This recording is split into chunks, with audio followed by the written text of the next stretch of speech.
And then, okay, it says we should be live.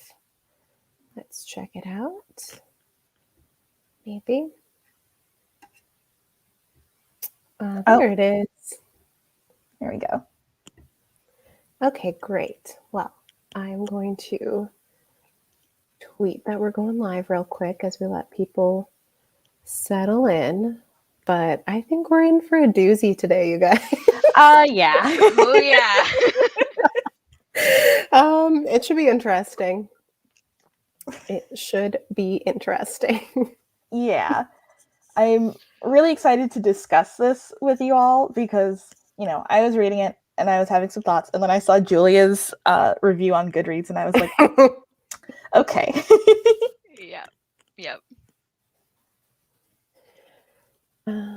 Okay, I can't talk and type at the same time, so fill the space for me.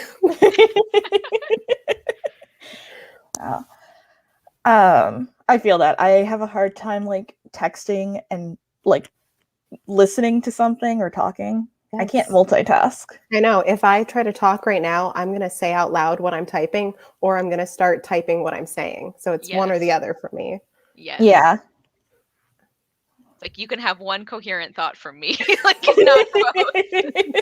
Don't expect any more than that. Yeah. Ooh. Sorry, I just thought of my Halloween costume idea, and it came out. Wait, I want to know now. So I was bouncing between Miss Frizzle and one of my D&D characters, but now I'm like, what about Jenna from Waitress? Oh my gosh. I would love that.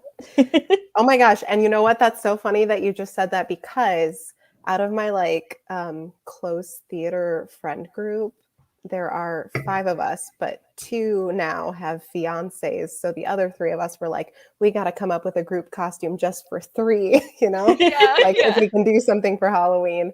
And then that would be really cute to be like the main 3 girls from Waitress.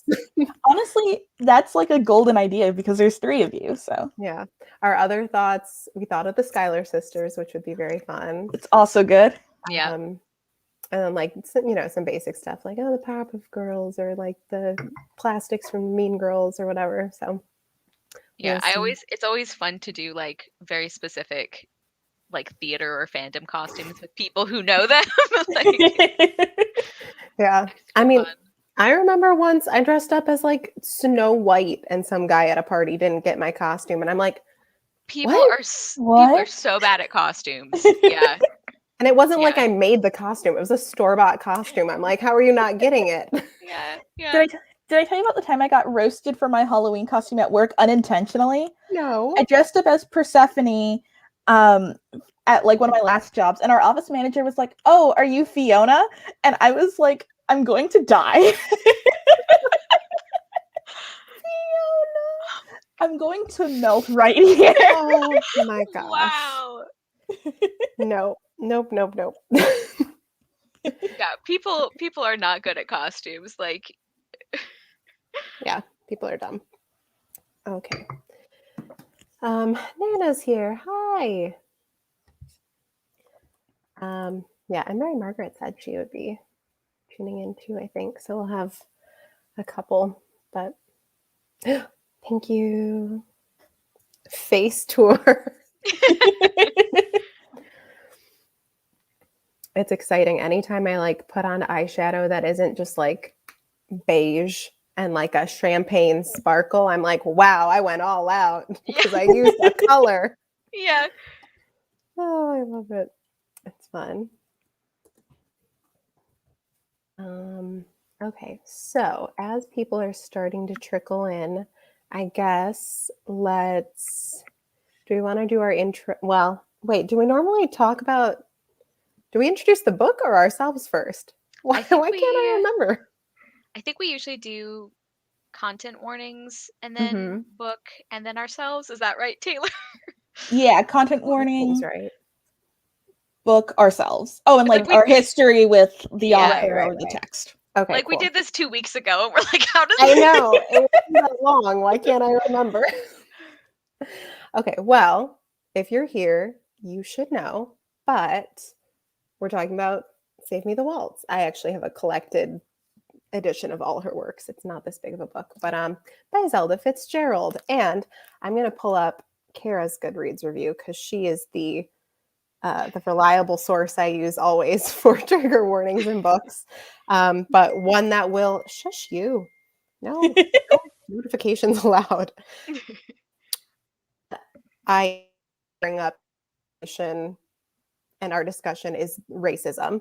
But there may also be talk of, load the review, Goodreads, you can do it, grief, exercise to the point of self-harm, dieting, fat shaming, cheating. Anything else, ladies? Not that I can think of. Yeah, Okay. those were kind of the big ones. Perfect. Well, then let us begin. Who would like to introduce themselves first? Taylor, why don't we start with you down there? Okay. Hi, everyone. I'm Taylor from Page Screen Taylor. And when I do post videos, I talk about books from all sorts of genres. But right now, my main obsession is classics and romance books and the occasional sci-fi book. Yeah. Should I talk about my relationship? Yeah. Okay. So this is my first Zelda Fitzgerald. And while I'm not a huge fan of F. Scott Fitzgerald the man, I, like most other American students, have read The Great Gatsby. And I quite enjoy it. I like it. I don't like F. Scott Fitzgerald, and I've never read Zelda Fitzgerald. So it was nice sort of getting to read something from someone who you don't really hear about. Yeah. Okay, so I'll go ahead. Hi, everyone. I'm Cara. My channel is Wild Book Garden. I read really widely on my channel. My favorite genres are probably fantasy and historical fiction, but I read pretty much everything, almost everything. And I'm very passionate about reading across age ranges. I'm the creator of Middle Grade Magic, which is a direct result of that. And yeah, like like Taylor said, like most American students, I have read The Great Gatsby.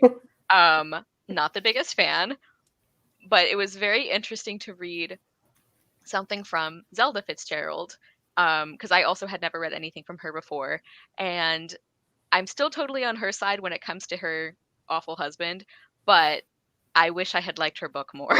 Like, don't we all?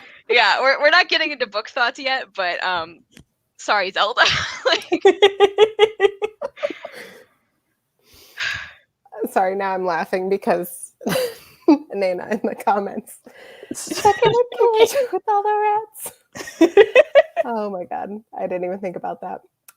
Okay, yes. Yeah, likewise. I'm Julia. Hopefully you know because you're on my channel, but you never know. Sometimes we get random people popping in. So hi.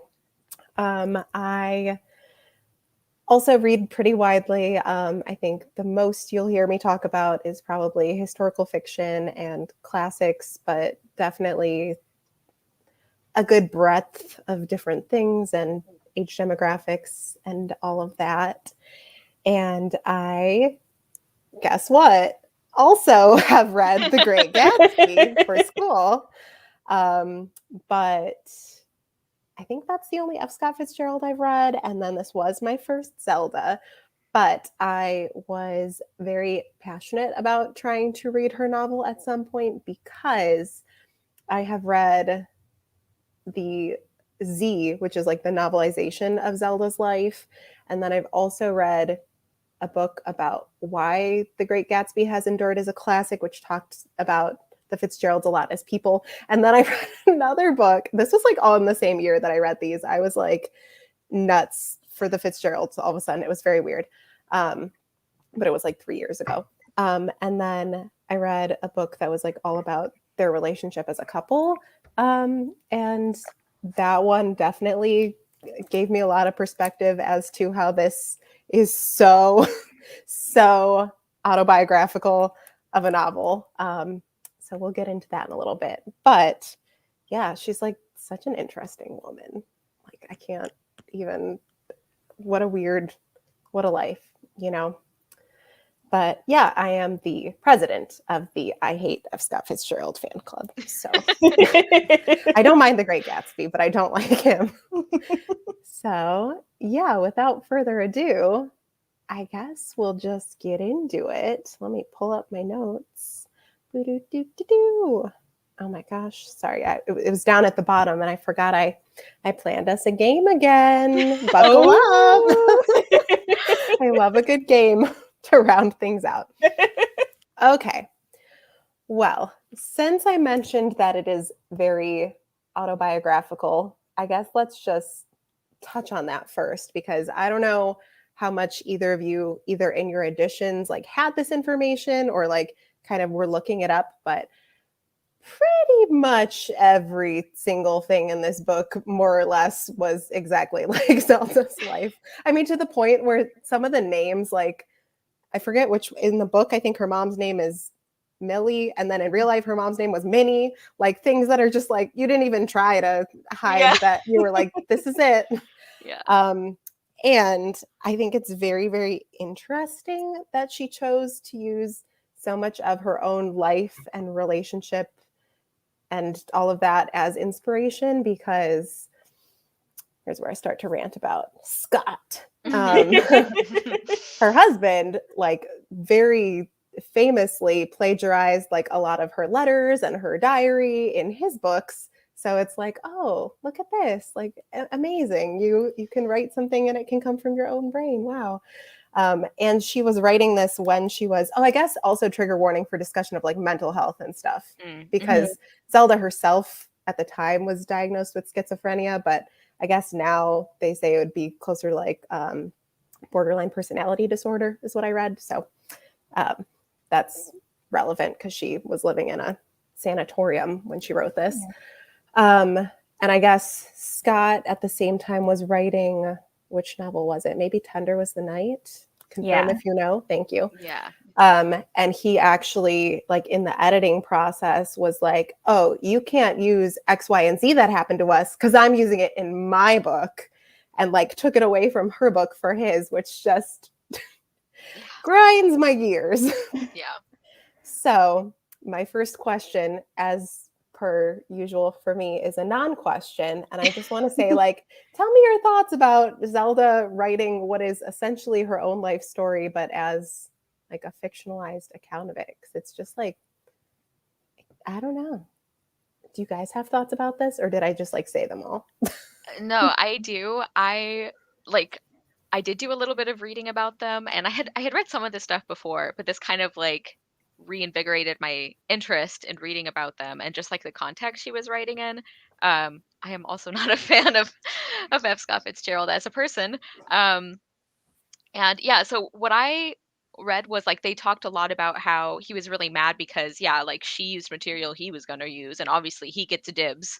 Um so that was really irritating. But also, I thought it was very weird that the other thing that seemed to make him really mad is that, like, because it was so clearly autobiographical, it was going to make him look bad. And I'm like, okay, I mean, David Knight is not the best, but he's so much better than F. Scott Fitzgerald. I'm like, friend, this could only help you. Like, I just found that like incredibly bizarre. I'm like, he's way nicer than you. Calm down. Like, you're welcome. She has painted you in a very favorable light. Yeah, Thank you very like much. I actually, and I'm sure we'll get into this with characters, but I found him like one of the like slightly more likable characters. He has some really sweet moments with their daughter, and like he's not the worst like F. Scott Fitzgerald is. Although, can I tag on to that and say, I do think he had some really sweet moments with her daughter, but I like went back through all my quotes that I saved. I saved a surprising amount of quotes for this one. I was surprised. And I had saved the one where they were like in the ship that was sinking and they were talking about how, maybe I'll just pull it up. But he was like, oh, it wouldn't be that sad if Bonnie died. And Zelda was like, yes, it would be. She's our daughter. She's very young. That's tragic. And he's like, well, yeah, but she could like turn out to be an awful person. Like, at least we know we're not that awful. So like, yeah, that was really like a weird thing to say about your daughter dying. Yeah. Hypothetically. Yeah. Taylor, do you have anything you want to add on to that? I think you both said it. I think David is definitely the better option than full Scott Fitzgerald, but because like from what I understand, F. Scott Fitzgerald was just very actively like a terrible person, and while David is not the best, the sense I get from his and Alabama's relationship is that it's like a bad marriage. Yeah. And it is really interesting to see sort of Zelda's perspective on certain life events. I just wish we got it in a better book, but Agreed. Yes. Yeah. My edition has like a short note from, I guess, like the editor who first did this one like several decades ago, and even the person who is like putting this together is like, what is going on here? The last sentence of the note is, the editor has restored the authorial reading house, but he does not understand it. Like, Oh. that's the end. And I'm like, me too, but ouch. Like, Harsh. Okay, well, that kind of works. Well, maybe not that, but talking about David kind of works as a nice segue into our usual kind of character breakdown, which is different in this one because they're so drawn from real life, but we can still interpret the characters as we read them, even outside of what we know about them as like real humans. So let's talk a little bit about Alabama. Take it away, Taylor. So, I mean, you can definitely tell Alabama is meant to be Zelda. I think maybe even without having read the little foreword that was in my edition, like I would have figured it out. And that's not necessarily a bad thing. I'm trying to be very charitable. There were some interesting elements to her, and I definitely like the latter part of the book where she is like becoming passionate about dance and trying to learn how to dance, and I really did like that passion. And I liked the scenes where she was younger and sort of like selfish and impulsive and so on. But the middle, I just don't really have an opinion on. I wasn't that interested in her for the most part. There were elements of her that I liked, but yeah, I didn't find her completely compelling. Yeah, I agree. The ballet section was like my favorite part of the whole book, even though it was like hard to read in some spots. But yeah. Cara, thoughts on Zelda? Or Freudian slip?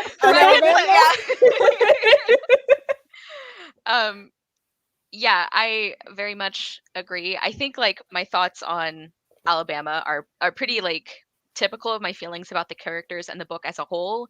So for context, I gave this book 1.75 stars. Like we didn't even say our rating. I hated it. I hated this book. I'm so sorry, Zelda, but I like loathed the reading experience.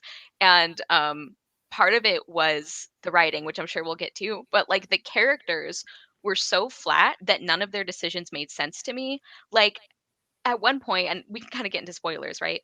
Yeah, go for it. So like at one point, Alabama kind of has an affair, or she almost does, or she does. It was very unclear. And I had like no idea why it happened because it just sort of happened. And I don't know if because this was drawn so much from real life, if like Zelda almost like it'd be weird to write character motivations for something that happened to you. So maybe that's why. But like the only time where Alabama felt like an actual person or character was like the part Taylor you mentioned, well, both parts you mentioned, which with the ballet thing. Which I also thought the writing was really good there, and there was like an actual goal the book was working towards. And then the part really early on where she's kind of, I think she was like a teenager, and it's talking about like her romantic like entanglements, and it's like she was an unlikable character sometimes, but like she felt like a character. She felt like she actually had reasons for doing what she was doing, even if they're like, "What are you doing, Alabama?" Yeah, so like I wasn't a big fan of her character, and I just don't think she felt like a character a lot of times. So that's fair to say. Yeah, I will kind of latch on to what you said about the affair. So yes, that was based on real life. She had an affair with French pilot Edouard Jozan. Good for I love his her. name. Yeah, and she literally was like, "I want a divorce," and Scott locked her in their house until she changed her mind. Nice. So he's a charmer. And I think see, like David Knight is like not the best, but he's not locking his wife up. So I don't know why F. Scott Fitzgerald was complaining, but Yeah. But it was very similar in like the French thing, and they like barely understood each other, but they were like, is this a thing? It's a thing. Like yeah. that really did happen. Yeah, I agree with both of you. I think there were parts where I felt like I understood Alabama as a character more, and I like kind of felt what was driving her. And then there were parts where I was like, I guess I'm trying to make this make sense. In a way, I kind of liked that I didn't always get as Alabama. I think part of her character is like feeling second rate, feeling lost, not having like a full sense of identity, and being like, oh, I'm overshadowed by my husband most of the time, you know? So I kind of appreciated that, but it wasn't always as strong as I think it could have been. Um, but yeah, I wanted to like her more than I actually did like her. I didn't really love Alabama. And because Cara, you mentioned it, and I'm the least organized host today, I will also add that I rated it 2.2 stars, I think was my rating, which on my scale is actually very bad, even though it still managed to just break that 1 star threshold. And Taylor, before we move on, give us your rating as well. So I was kind of hovering between a 1.5 and a 2 for most of this book, but by the time we got to the end, I was struggling not to fall asleep.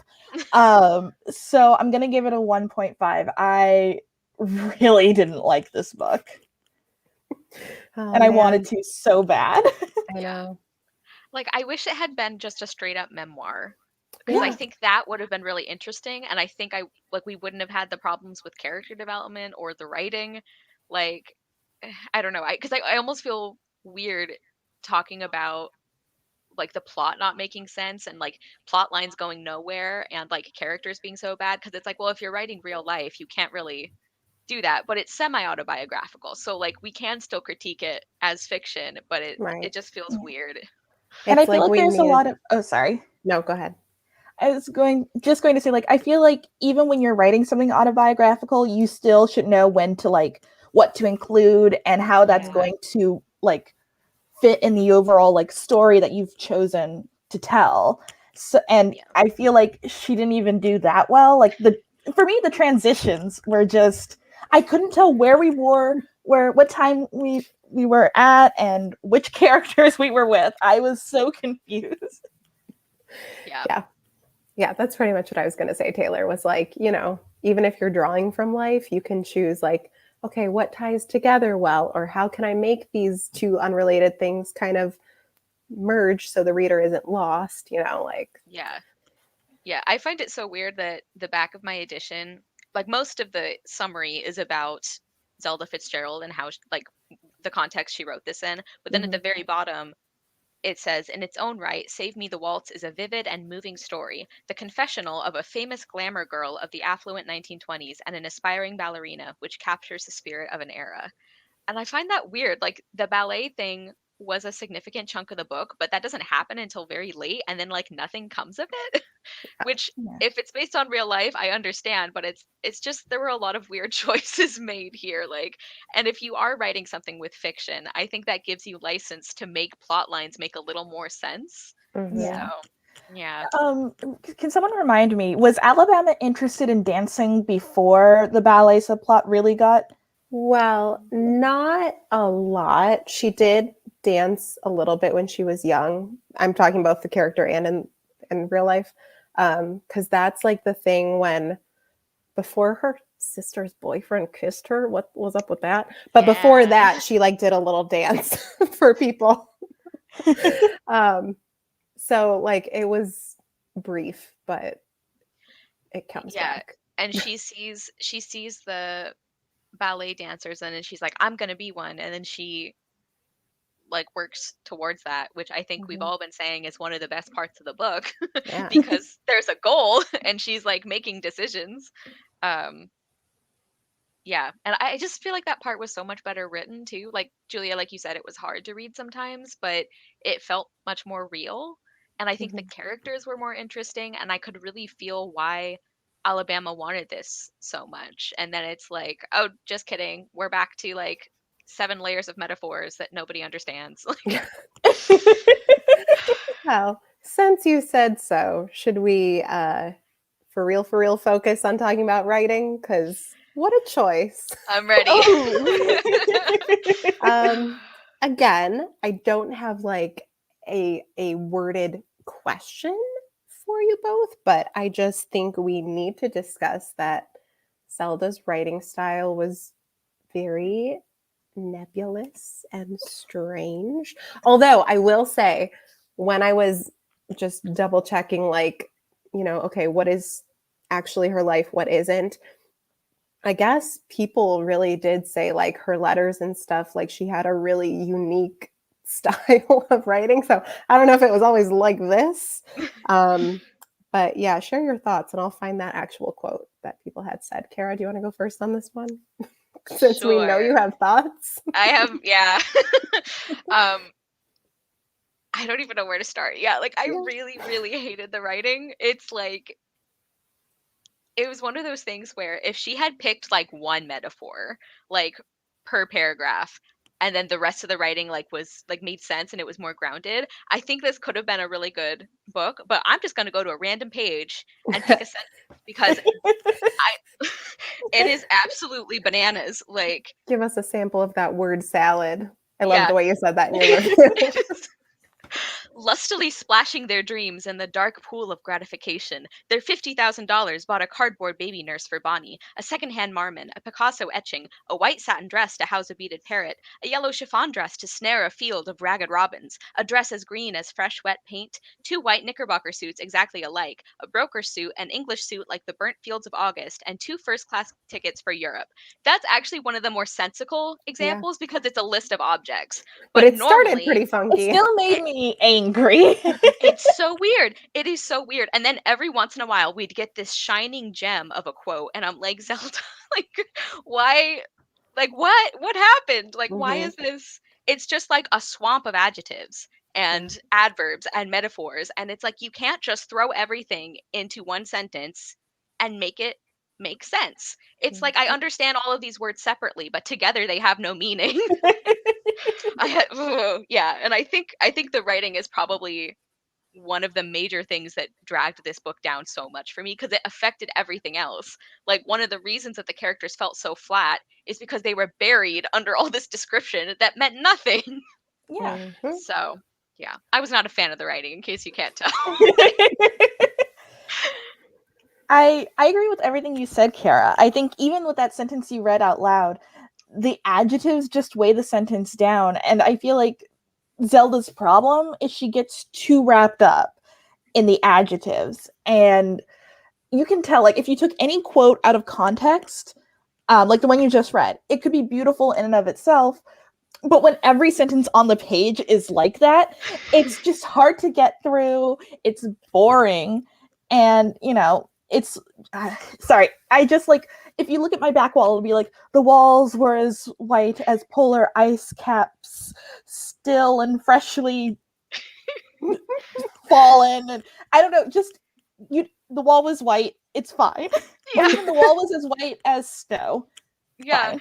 It's like there's ways to do description where it's like you wouldn't think to put words together, but you understand what a writer is getting at. But with this one, it was like things where it's like, I have no idea where you're going with this. Like, it doesn't make it's not even a metaphor. Like, there's not enough sense for it to be a metaphor because I'm like, what are you even trying to say? It's like, she'd be like, the ocean was a broken mirror of lust and despair. And I'm like, what the fuck are you talking about? Like, but with fewer words that I actually know. Like sometimes she would just throw these words in and I'm like, I'm not even going to look this up. I'm just going to roll with it. I'm going to just go because, at one point I messaged Julia and I'm like, I feel like I need to apologize because I think I understand like 20% of what's happening in this book. Like, but it's because nothing was happening. Like, all of it was adjective. And like, I mean, it's pretty sad that even the editor of this edition is like, I don't know, but that made me feel so much better. I'm like, it's not just me who's like, Zelda, what are you trying to say?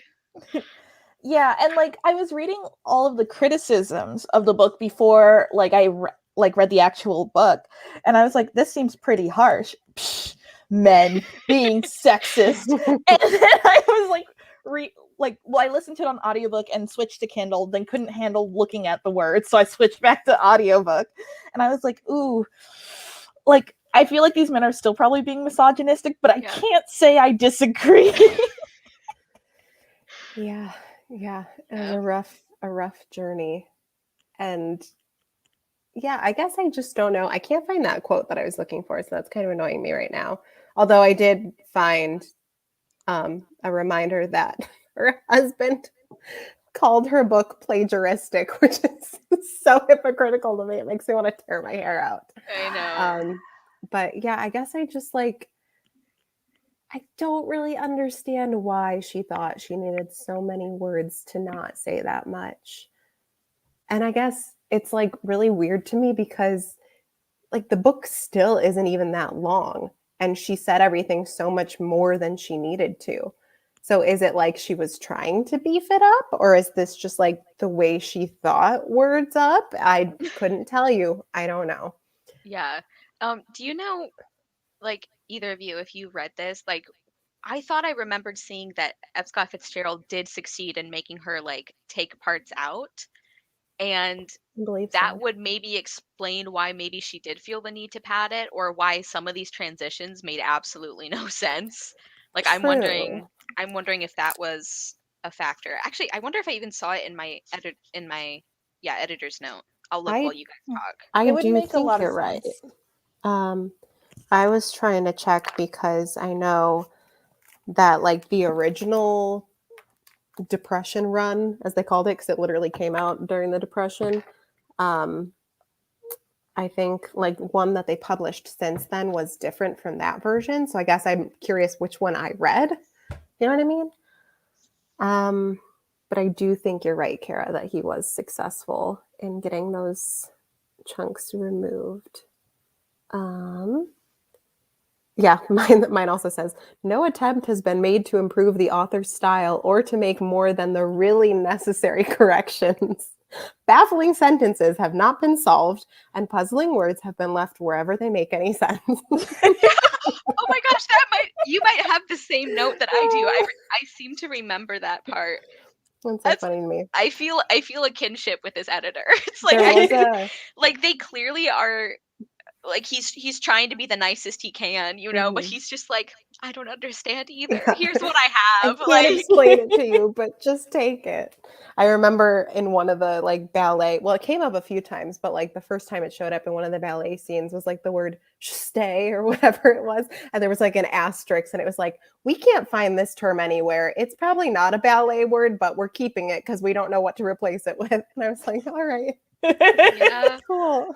Just do your stays, Zelda. Yes, I did. I found the same part. Yeah, so we must have the same letter. Cool. One might well be tempted to reproduce a completely uncorrected text in the hope of retaining the bouquet for the 1932 publication, were it not for the fact that both author and publisher intended to print a mechanically correct text. Like, they meant it to make sense, but Oh, okay, oh my if you gosh. say so. He also points out the like number of times that descriptions are changed. Like, Ariane's last name is spelled 3 different ways, which they changed. But then the eyes of Madame, Alabama's ballet teacher, are variously described as black, smoky, amber, Okay. yellow, brown, and black and white. These Wow. readings have not been amended. So it's like that didn't even register to me because like none of this made sense. So I'm like, your eyes are yellow now? Okay. Like, Yeah. or maybe I just thought it was Awful. like some eye color that can look like all of those. I don't Yeah. know. You know, she has hazel eyes. They're Yeah. just so transformative. But we're not going to say that because that would be taking away adjectives. No, no. Right. That would be That would be painful. one word when we can use 12. Like, Yeah. And it really just is so frustrating because occasionally, like you guys said, like those beautiful quotes would pop up and I'd be like, oh my gosh, I'm saving that. I love it. And then it went back to nonsense. I don't know what you're saying now, yeah. but it was great a minute ago. Right. I feel like the dialogue was usually a little better, but even that, there were sometimes points where I'm like, I've lost track of who's talking. I've lost track of what this conversation is. Why are you talking about this now? Like, what? Why is this happening? Like, why is this here? What do you mean, Zelda? Or sort of like, who are these characters? Because characters kept popping up, and I was like, sure, let's bring in more people. I don't know who they are. It seems like they've been here before. Mm-hmm. Yeah. Yeah. I think the only time that worked for me, I keep playing devil's advocate. I'm like, listen, sometimes it was okay. The only time like the getting lost worked for me again was like in the scenes that were more like with their like society friends and whatever, and Zelda's kind of feeling like second fiddle, like having all those voices and different conversations. I'm like, that's how I would feel too.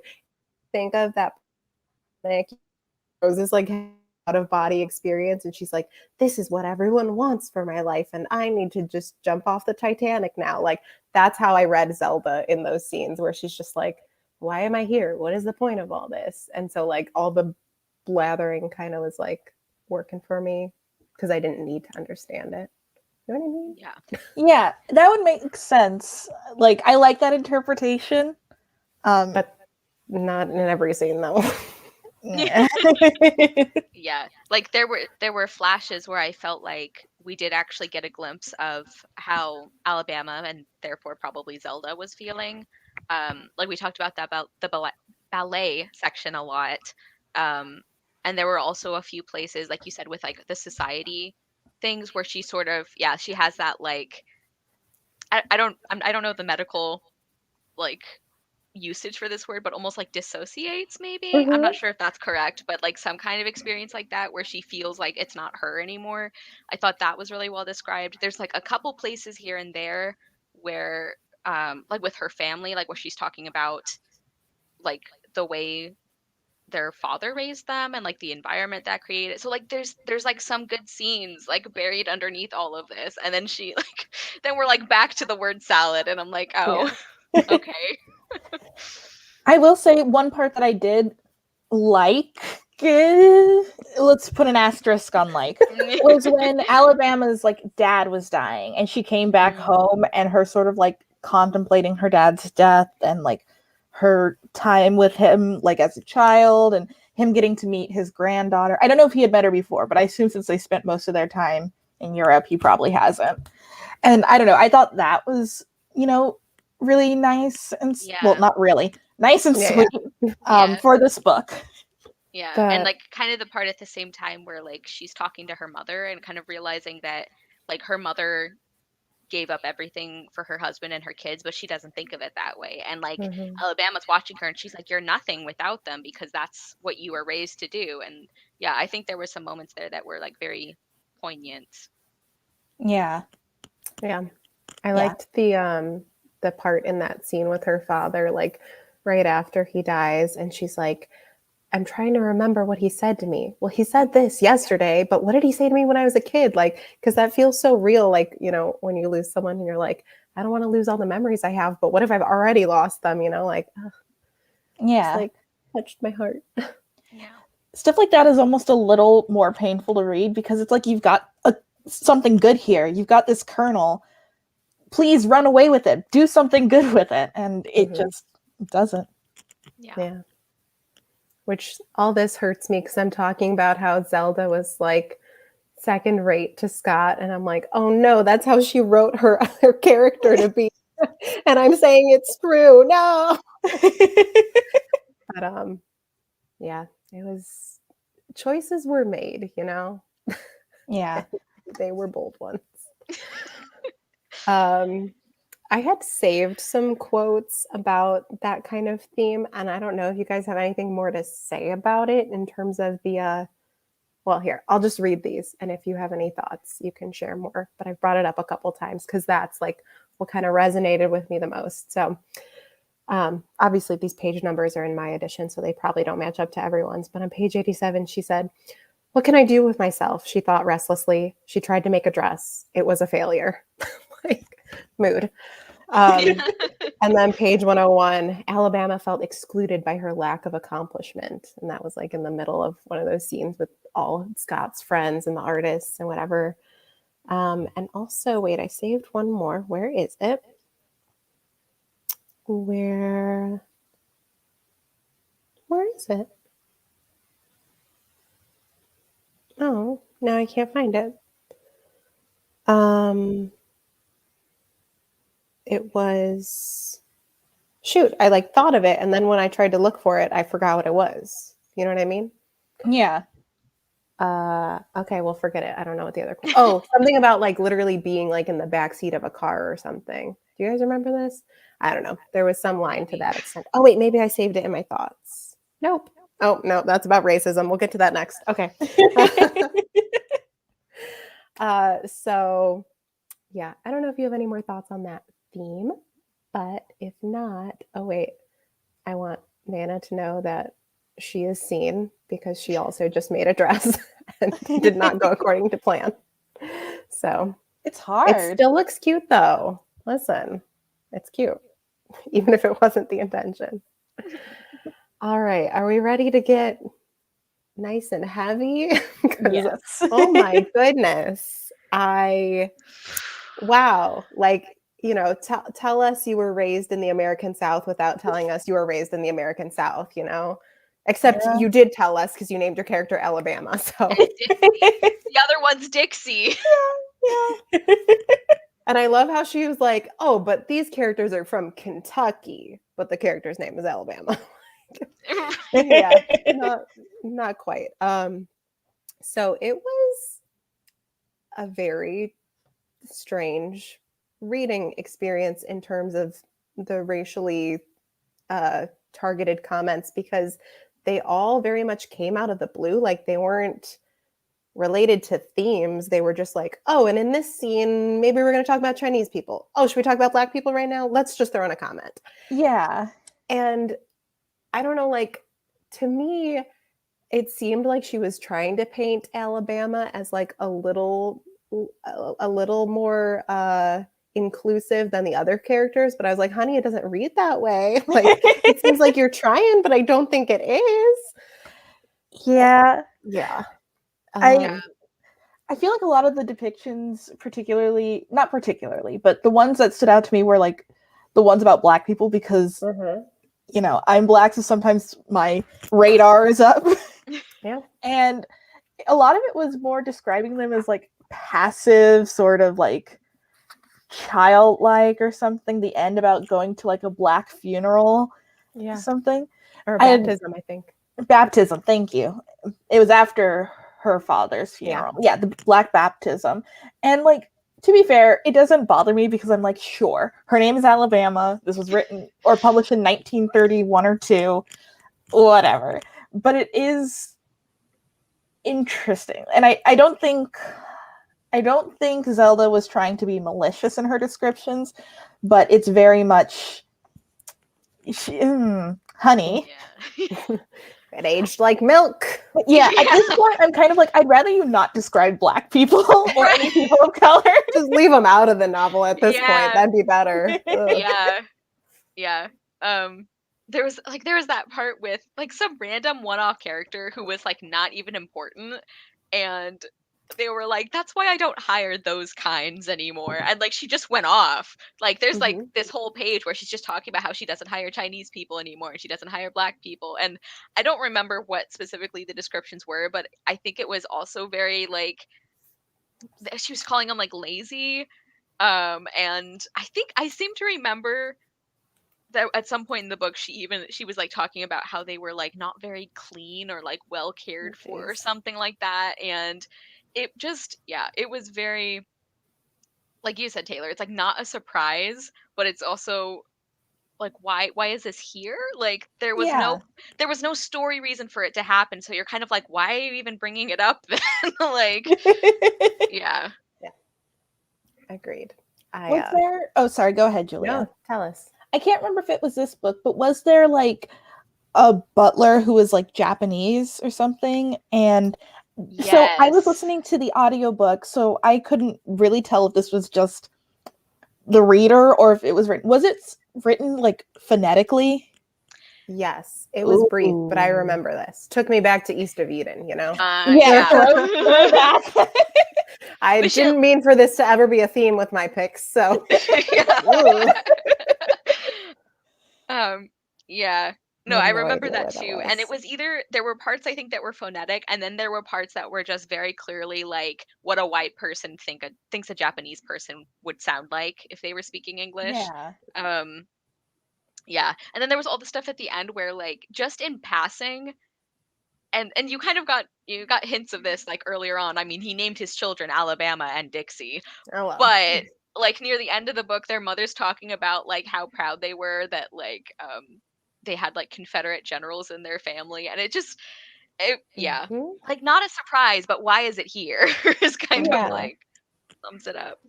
Yep. Yeah. The one I jotted down that made me go like, already it was a thing in the book, but I was like, I officially need to talk about it now, was after this quote where Alabama, I think this is like right before like she's inquiring about the ballet lessons, and someone is like, "Oh, why would you want to do that? Like, I'll give you the address of a black bottom teacher." And then someone was like, "Oh," he said, "Of course he's colored, but nobody cares anymore." "I do," said Miss Douglas. "The last time I went out with Negroes, I had to borrow from the head waiter to pay the check. Since then, I've drawn the color line at the Chinese." That was one And I Yeah, I noted went, yeah. too. Okay, That was yeah. the color line, like oh god. I feel like I heard that read to me and I was like, nope, and I just yeeted it out the other ear. I yeah. was Yeah. like, nope. I was like, I can't do this right now. Why are we doing Yeah. this? Oh boy. Yeah. Yeah. And also like they kept, and I can't remember which character this was because who would know what's happening in this book. But I think it was Alabama, and she was like, I guess maybe because she was older and had a baby, she was a little heavier, and they called her like hips like negroid or something. And I was like, you could have just said she had wide hips. We know what you're talking about. Yeah. Yikes. Yeah. It's rough, friends. It's rough out here. This whole book is like that Tyra Banks meme. Like, we were rooting for you. We were all rooting for you. Julia, that's gotta go in the memes. Yes, we got one. Be quiet, Zelda. And listen. No, yeah. Oh my gosh. It really is though. Yeah. Yeah. And I Yikes. think also like we've obviously been reading these classics for a while now, but I think like sometimes it can be tempting to be like, oh well, it's a product of its time. What do you expect? But like not everyone wrote that, so it's like Mhm. clearly some people knew. Like it's not like that was invented like later. Do you know what I mean? So Yeah. Yeah. like And there was still a choice here. yeah, and I think this is interesting because not to compare her book to Scott Fitzgerald, Mhm. but like at least in that book, from what I can remember, it's been a long time since I read that book. But like one of the most morally bankrupt characters is like racist or like is a white supremacist, and that's like Mhm. I guess saying like old money is racist and it's corrupt and whatever. And so you assume like I don't think F. Scott Fitzgerald was some like champion for people of color, but he at least had opinions about, racism. And I guess I assumed maybe Zelda would feel the same way. And I don't, like I said, I don't think she means anything malicious, but she does say things. Yeah, she sure does, doesn't So she? I just thought that was something interesting. And I also, like I said, I don't think F. Scott Fitzgerald was like, very out there hugging black people or whatever. Or whatever you anti-racists do, like Yeah. hug black people. Yeah. Yeah, but I agree with you there, Taylor. Also, Yeah. can I just pull this up? We are not doing our job, you guys. Anna said, I'm not reading classics, thanks. Does anyone else have, not anyone else, you've both spoken, but do we have any other thoughts about racism to add to this discussion in particular? Just in general. Yeah. Any thoughts on race? Any thoughts on racism? What's your take? Because otherwise I will, I didn't mean to click on that. Thank you. Thank you for laughing with us, Nana. I saved like one quote, and I guess I didn't really mean to bring this up thematically, but I guess it kind of ties in because I didn't necessarily read this book like, oh wow, what a feminist Zelda was. However, there are a couple moments in this book that made me go like, you go, girl. Yeah. And one that I had saved, I guess I'll just pull it up because it's her laughing in this man's face, so I sure want to read it. Um, it's in a scene with Hastings, who I think is just like the husband of a friend or one of Scott's friend. I don't really remember what happened. And if I could find it, is this the right page? Yeah. Okay. I don't want to leave the silence, but I'm like, where's the quote? I thought it was right Oh, here. sorry. I'm also responding to some comments. So Okay, great. let's see. Where the heck is it? Put this on this page. Okay, wait. I don't know. Basically, I guess I'll paraphrase from my note, but he like tells her that she's like the kind of woman who needs to be bossed around, and she just laughs in his face. And I love that. I love it so much. Yeah. And there was the part in the beginning too. This one will live in my mind rent free. I really liked it. Where this one I know I saved the quote of that Scott in there, or excuse me, David. Oh, I keep doing this. We know. David is writing her letters like early in their relationship, and he keeps saying, "You are my princess, and I'd like to keep you shut forever in an ivory tower for my private delectation." Ew. And then the quote continues in the narrative saying, "The third time he wrote about the princess, Alabama asked him not to mention the tower again." Yeah. Love that so much. Yeah. She's like, enough with this tower. I'm over it. Please don't. I think maybe Taylor, kind of like you were saying about like you guys, you just sort of expected Zelda to be a little more thoughtful about things than she was. Like I didn't even realize I was expecting that same thing until you said it. And I think kind of similarly to that, I think I expected this novel to be a lot more feminist than it was, just because of Zelda's life and the fact that she was writing about it. It's like, well, she clearly had opinions about how people treated her. And yeah, like there were definitely some parts I noticed too that were like really great moments, but like I don't know, this is kind of one of the issues I have with the book too, is I don't really understand what we're supposed to get from this.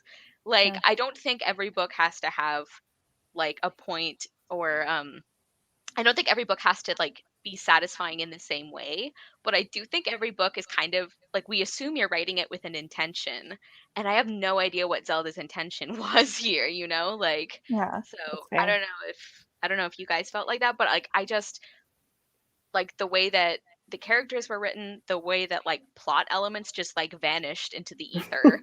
It's like I don't understand what we're supposed to take from this. Like I don't even feel like she necessarily had a strong perspective on what was in this book. Yeah, on anything. Yeah. Except dance, maybe. Yeah. Dance. Which like the fact that that just like came to nothing was like very upsetting and disappointing. And I'm sure that's like a big autobiographical element where it's like she's not going to rewrite history, so I get that, but there are other ways that you could have made the book feel like it was saying something. Yeah. I guess like my not my interpretation, but if the book were in better hands, I think it would be more clear. But I guess the idea of her getting into dance and finding her passion and like sort of moving away from her when she went to Naples, like leaving her husband and daughter, was sort of her finding her own passion, like outside of this domestic sphere that she's been trapped in for so long. And then sort of the tragedy of, you know, life working against her, where she has to return because she got injured and she can't dance anymore. But that's in a better book that would make that point. And like I can see maybe there's an element of that there, but Zelda just is not great at execution. Yeah. Yeah. I mean, honestly, since all of this stuff is public domain now, just like catch me writing a novel about how she runs off with her French pilot lover, becomes a successful ballerina, and the rest was history. Yeah. You know? I'd love to read the ballet part. I'll admit I did not care about the French pilot. Like, I didn't like Well, I David just want her that to leave much. her husband. Yeah, So yeah. that's why I'm including it. And honestly, like, the parts with David and Bonnie when, like, she comes to stay with him while Alabama's off, like, touring, I'm like, you both seem happier away from each other. Like, Yeah. everyone involved gets a happy ending if you just, like, stay apart. Yeah. Gosh, I had something to say and then I totally lost it. So never mind. Let us know if it comes back. We can Yeah. pause whatever else we're saying. Well, unless anyone has something specific, I think it's time for quotes and then a game. Ooh. So do we have favorite quotes we want to share? I found I found more than one good one. I only found one good one that I actually remembered to save. Okay, great. So I really liked this. It's when David is talking to Bonnie. He says, "People are like almanacs, Bonnie. You never can find the information you're looking for, but the casual reading is well worth the trouble." I think read that's that really one lovely. yesterday. And I think that's like very I don't know, it seems kind of like a celebration of like ordinary people's lives having meaning, which I think is cool. So there were other quotes I liked, but we all know I'm terrible about saving them. So thankfully I saved one. I am in the same boat because by the time I got to my Kindle edition, which I got like so I could save quotes, I had lost all interest in the book and was like, let's get through this. So I'm on the Goodreads quote page, and this one I think is just kind of funny and relatable. "The trouble with emergencies is," she said, "that I always put on my finest underwear and then nothing happens." And it just reminded me of like growing up, my like grandma and my mom would always say, "Make sure you wear nice underwear to bed in case something happens and you have to leave." That was one I remembered too. That was one of my favorites. Yeah. It's so funny. Like, there's such great lines here sometimes. Yeah. There's some diamonds in the rough. A lot of rough, though. A lot of rough. Few diamonds, a lot of rough. One that I saved that I like is from really early on in the novel, actually. So I think this is like with one of her boyfriends before she meets David. But it's, "You'll be sorry," he said unpleasantly. "I hope so," Alabama answered. "I like paying for things I do. It makes me feel square with the world." Yeah. Like, yeah. Another Respect. good quote. Yeah, like, see, like, it's to the point. It's zippy. Like, you don't have to just word. Yeah. Know? Yes. Also, I remembered what I was going to talk about. Yes. So the French pilot, I just need to make sure I have this sequence of events right. She meets the French pilot. They have their little thing. He goes off in a plane. She thinks the plane crashes, and there's this whole dramatic like page or something, and then someone comes back and they're like, "Nope, he's fine." Yeah, that sure did happen. I just wanted to make sure I wasn't the only one who read it that way. Yeah. And then David was like, "We're going to fight." And then like, "No, we're not." It was a weird series of pages. Also, I really want to show this. Yeah. It's 100% that energy. It makes sense to me. Like I don't do it, but I respect you for doing it. I love Fran. Yeah. Okay, I just wanted to make sure I had that sequence of events correct because I was like, you can't see this pilot anymore, but I want to.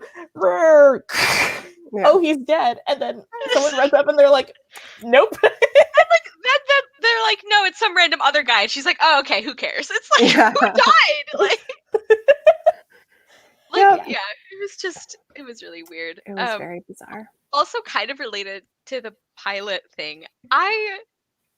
Keep in mind, I was also just like pushing myself through this book. Like I was like slogging through. So maybe I missed some important things, but I feel like this book actually makes David a much more sympathetic character than Alabama, like specifically in terms of their relationship, because I know David's not perfect by any means, and he also kind of screws around on her, but this is going to sound weird, but like she started it, you know, like she's kind of the one who like cheated on him out of like sheer apathy, which I thought was weird. And I don't know, it's like in real life I'm very team Zelda, But in this book, I'm like, you made yourself look bad.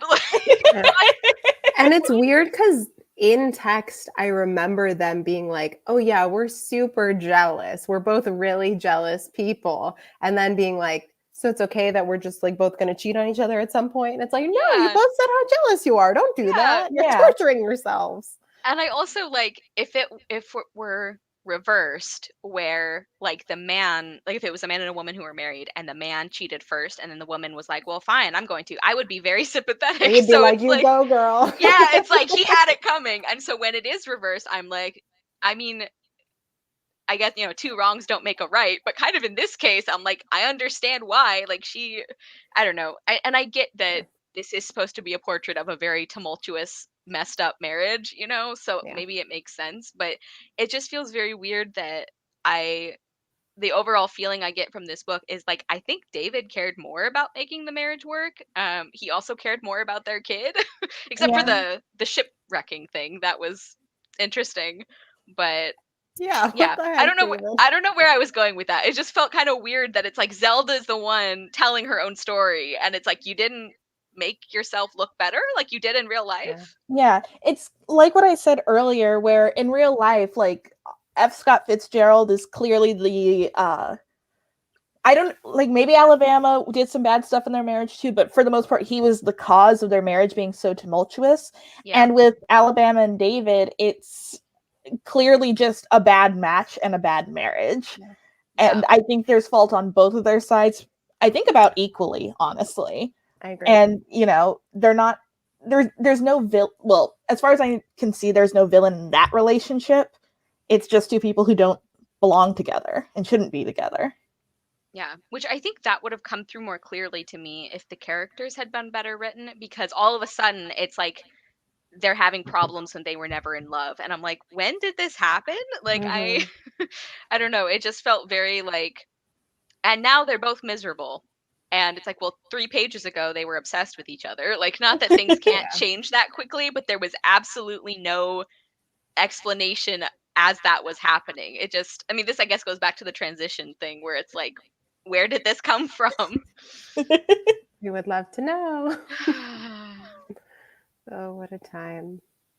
All right, well, who wants to play a game of superlatives? Woo! Yes. Okay, so we three are the options, Julia, Cara, Taylor, for answers, but they're all based on the book / Zelda. So who is most likely to dive headlong into a new hobby in a non-problematic way, in a way that won't hurt yourself? And I'll give you guys time to think, because obviously it's not fair. I thought these up, so I had time to think up. Like, I think this person. But, ooh. So just to make sure I understand, like, we're giving superlatives to each other or to the characters? Yeah. So, like, out of us three, who do you think is the most likely to be like, oh my God, this is my new hobby and it's my life now? Okay. I think first gut reaction, I personally would do Julia. Oh. I could see you like finding something that you're really excited about and just like getting super into it. Is this because you watched my Instagram stories when I was watching The White Queen? Because that was a passion. Maybe. I think my thought was maybe Taylor, because I'm remembering to like when you were like, yeah, I'm kind of into D&D, and then like a couple weeks later it's like, I really like talking about D&D, and then like your Twitter profile is like, let's talk about D&D. And then today you're like, I think my Halloween costume might be my D&D character. Yeah. That's fair. Okay. I love this because I was gonna say you, Cara. So we all were like, I actually did wonder. I was like, I do kind of have tendencies for that personality. But... Yeah. What was your explanation, Julia? Just that I feel like one time I'll hear you talk about something, and then like a couple weeks later I'm like, oh, this is a new thing she's into. Let me hear all about this. And then like a different thing. So yeah, kind of the same, but we're passionate. We are. Yeah. Okay, check. Ooh, most likely to travel across Europe. I'll go first this time because my thought was Taylor, because I'm Yeah. like, okay, I knew you've already done like the moors and all that, so I can like envision you like going across, seeing all the different countries. Like, yeah. I didn't want I to be pick- like me, but I feel You like know, you the, can the like that's fair. 2 years after I studied abroad, all I would say is, I studied abroad and I went to London and Austria and France. Yeah. You're I like, picked Taylor too. perfect. Because I know you love to travel. I do. Yeah. I really like traveling. Boom. Okay. And this is how I wrote this one, just so you know. Most likely to marry an artiste. Ooh. I'm leaning towards you, Julia. Ooh. Yeah. Because you're like an artistic type too. Like Cara is too, but I feel like you would like to be with like, I don't know, someone who paints or also does plays or something. Respect. I do just feel an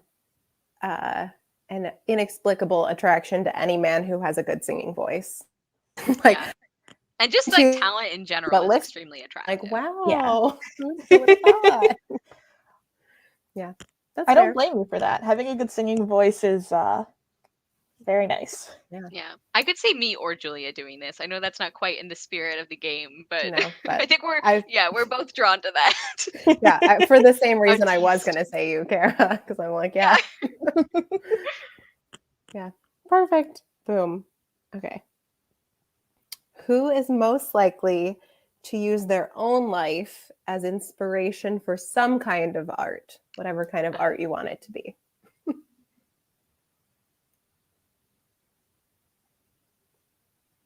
I think Julia. See, I was gonna say you, Cara. Yeah. I love that we're all picking each other. Yeah. And I wrote these thinking like, oh, you'll say that, and then you guys are picking me, and I'm like, I tried it not to be me, but that's okay. They're allowed to be me, but that wasn't my plan. Hold on, my battery is in saver mode, so keep talking while I plug in my laptop. Explain yourself. I was thinking like, I think Taylor, you would use other people's lives, like not in like not in like an inappropriate way, but like I think you would be really inspired by like things that you have like heard from other people. Did I ever, so this is slightly off topic, but did I ever tell you about in high school I was writing this Victorian age story about me and my ex-boyfriend and how we were separated because my family was poor and his family was rich. Yeah. And also we were Catholic and that was a big deal in Victorian England. It was and actually, yeah. When my ex started dating one of my friends, I had her die of consumption after having an out-of-wedlock child. Oh my god! It was probably one of the meanest things I'd done, but that's why you write, to get it out of your system. That's right. I love that.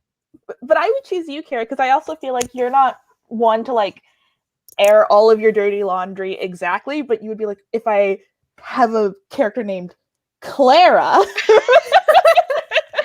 Yeah. I could see that actually. That's a good point. Like I would be very private about telling people things outright, but I'm like, if you read the book and you know what happens, like yeah. That's not the same. So yeah, I could see that. All right. Well, I'm officially making my answer Taylor with this new information. Oh my gosh, die of consumption. It was just on the page. It's fine. Like yeah. No, it was on page. I didn't actually want her to die. I was just angry. So I'm like, fine. Out of wedlock pregnancy, consumption. Okay. I have 2 more for us. Are you ready? Yes. All right. Who's most likely to shut down a man who's being sexist?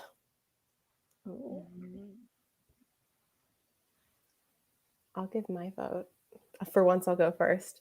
I'm going to say Cara for this one. Because I feel like it would be a very like polite shutdown, but you would be very matter of fact and be like, well, actually what you're saying is very sexist and you should think of it this way. Okay, bye. You would just shut it down immediately in my head. Yeah. That was my first like gut reaction. I'm like, Cara. That is one of the nicest things anyone has ever said to me. I love that. I worry I don't have enough confidence to be that confrontational, but now I can know. I'm like, Taylor and Julia are rooting for me.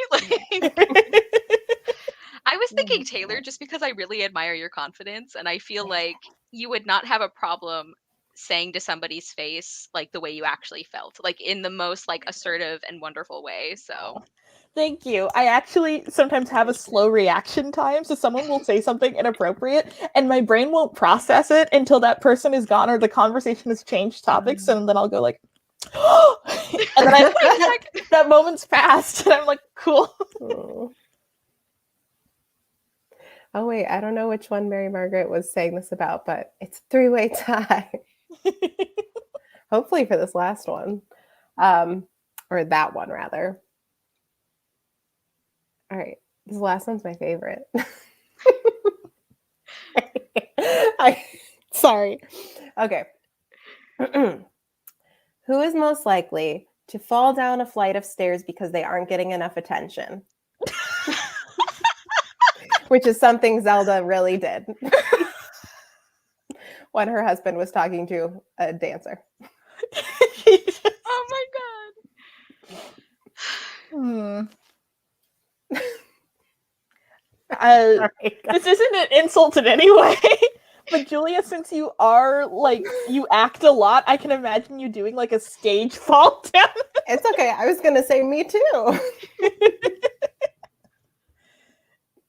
I dislike pain too much. I wouldn't I wouldn't be willing to do that. I've seen Gone with the Wind too many times. I'm scared of stairs. That's fair. Boom.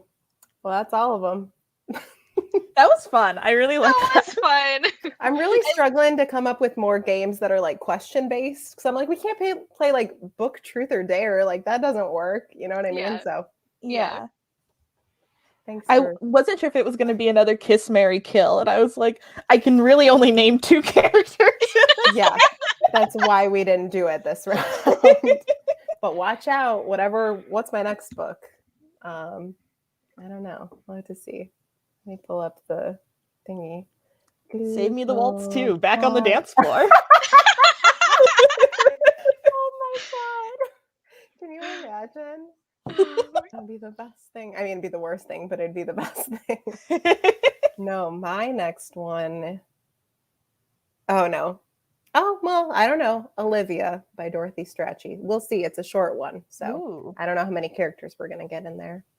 Maybe another Would You Rather round. Ooh. I also like the Would You Rather. Yeah. I might have to like steal one of your game ideas at some point, because if we're reading Oscar Wilde, we gotta have fun with those characters, and I know that's one of my picks. Very fun. Yeah, maybe Vandermeer's fan at some point, right? That's one where I'm like, I cannot be objective about this. I think it's a flawless masterpiece. Let's discuss. Like, also, all 5 stars, right, guys? We need this here. Save me the waltz too. Back and even more confusing. Oh my god. 50% more adjectives. Electric like a lustful eel boogaloo. A lustful eel. Oh, that's like not even that far off from what she actually wrote. Like, yeah. In this round of memes, just one is just a picture of an eel. No words on it. No context. We'll get it. You all will get it. No one else will. Oh man. All right. Well, that's all she wrote. So, Taylor, you want to talk about what book we're reading next month? Sure. Or this month, rather? Yeah, this month. So our next book is going to be Like Water for Chocolate by Laura Esquivel. Yeah. Yes. Laura Esquivel, and that'll be on my channel near the end of September. I chose it specifically because I believe September marks the beginning of Latinx Heritage Month. You are correct. So yeah, I'm excited to get to it. It's been recommended to me by a lot of people. So yeah. I just got my copy from the library, and it literally has recipes in it, so I'm very excited. Ooh. I want to make some. Yeah, I'm really excited for this one. It's one I've like had kind of in the back of my mind for a long time, but I never got to it. And from what I hear, it's like one of the like earlier versions of like cooking magic, or at least like Ooh. I think at least in like the magical realism genre. Maybe I'm making that believe up, so. but I love baking magic, so I'm stoked for that part. Yeah. Can we update? So I don't know off the top of my head, but I'm thinking of doing one of the earlier books and then one of the like not the last ones, but or not books, stories, and then maybe one of the later ones or something. Just 2 of the short mysteries, but I will figure that out and we will announce it on the channel. All right, perfect. So follow our Twitter and turn on notifications is what we're telling you. And tune into every live show or you'll never know. Yes. That's our little secret. That's how we keep people coming back. We refuse to give you the information unless Oh, but Kier does have a request. No studying Scarlet. Noted. I just got the Hounds. What is it? The Hound of the Baskervilles. Ooh, that'd be a fun because it was used and cheap, and I said I want you because it was a Penguin Classic edition. I might do one of those. I think I want to do whichever one Irene Adler is in because I have a lot of thoughts on Irene Adler in the media. So yeah, I'm hoping. I'm really curious to see how she differs in the original source material because I'm like, is she just obnoxious or does every adaptation make her obnoxious? Like, actually, I liked her more in the Robert Downey Jr. movies. I thought she was an interesting character, but yeah, I just don't like what they did with her. Yeah, well, the BBC Sherlock, like, we're not getting into this, but like, let's just say I stopped watching that show after like 3 seasons, 3.5, 4. I don't know. It went downhill. BBC has let me down. Cumberbatch, so BBC has let me down repeatedly, and I'm sad about it.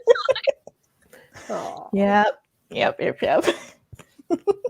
Well, I have little to no knowledge of Sherlock Holmes. My mental image of Sherlock Holmes goes to Benedict Cumberbatch, and then I go, ew, no. And then I picture Henry Cavill, and I go, yeah. And I have no other thoughts. So I do like Henry Cavill. I do too. Sherlock Holmes. I'm like, listen, let him have feelings. A character's allowed to have feelings about things and like care about people.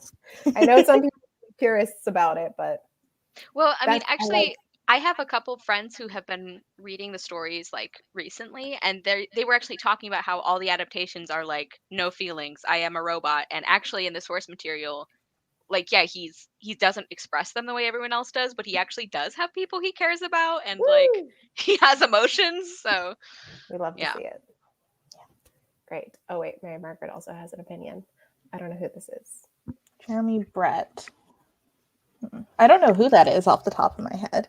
Wasn't he Freddy in the My Fair Lady movie? That would make sense. I think maybe. Or am I I thinking of the other actor? Because I've seen a little bit of I think the one he's in. The Sherlock he's in, and I do remember liking him. He sure does look like a Sherlock. Ooh, wait, is this Hamlet?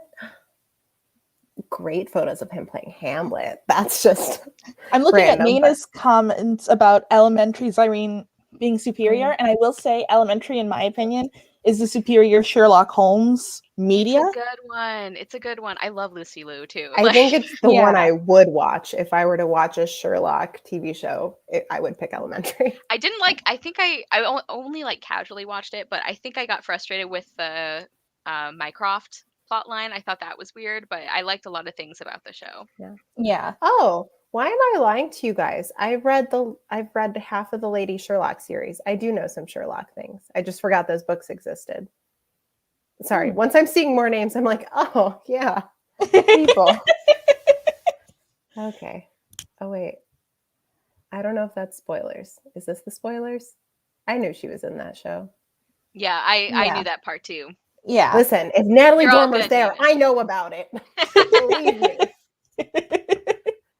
But yeah. Okay, we've digressed. So yeah, right. We're in December now. About 3 months from just getting you excited for December, which actually it's September now, so that's not far away. Yeah, actually, here let's just run through. So next, we're doing like Water for Chocolate. Gonna be great. October, Sunlight on a Broken Column. I know nothing about it, but I'm very intrigued. November, Olivia, which I already mentioned by Dorothy Strachey. And then in December some Sherlock Holmes. So like what a fun end of the year it's going to be. So many books. So much fun. Yeah, and I think we just passed we're about close to our 1 year Past It Classics anniversary. Yeah, it's probably next month, don't you think? Hold I on. think so. Oh, no, we started in September. So, well, I guess either our next live show or this one is like our 1 year anniversary. So yeah, we did it. I guess we started with you, Taylor. So probably that one is the official. Yeah, we're so close. Yay. Oh, we should have like a special thing to celebrate. Yeah. I don't know. Okay.